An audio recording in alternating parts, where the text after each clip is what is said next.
You dread the misery, the chaos, the boredom, the danger, and the illness in the Ironman triathlon. Take it all away, and some will do anything to get it back. Training day for the strength coach at the University of Louisville and the strength coach at Indiana University. One of them is stronger. This is so much tougher than the last time Tom Morris tried to power a bike with his legs 4 summers ago. I mean, I remember flying through the air, and it was like slow motion happening. When the impact hit, it jarred my eyes down to my feet, and I could actually see the bike completely over top of me.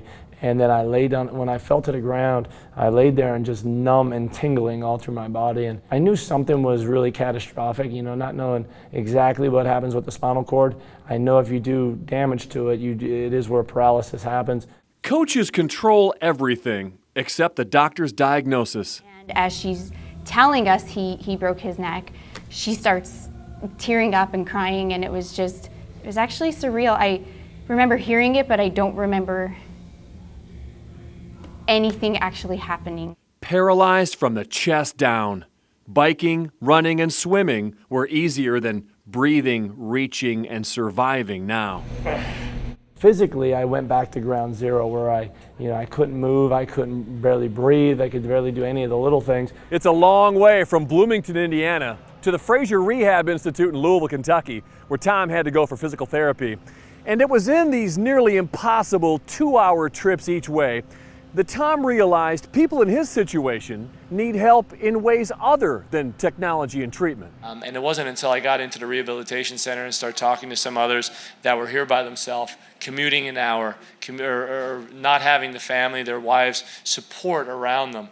And it really hit my heart hard. 6 years after Tom and his friend Jason Deerking finished the 70-mile-long Steelhead Triathlon, they announced they're going to try it again while trying to raise $70,000 for Tom's team, their new support network for paraplegic patients who want to return to an active lifestyle. Thank you.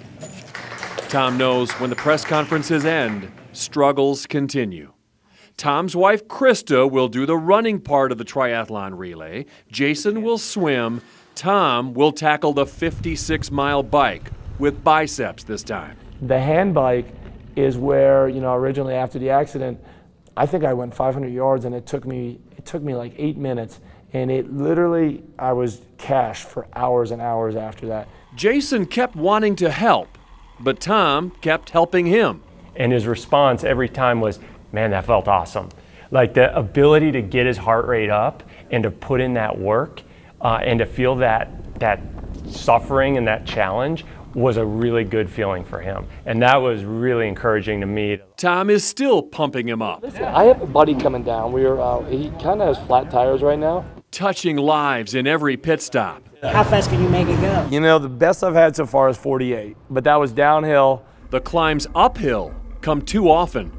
The most important part of triathlon is try. I had a great week of training, but a hard week of training. He can average 18 miles an hour now, just like the cyclists who have a leg up on the guy lying down. He is 100% who he was, and I don't even see the chair anymore, so I think that's the high point, that I have my husband back 100%. And the biggest problem Tom has today, hit the gas, we're gonna cruise.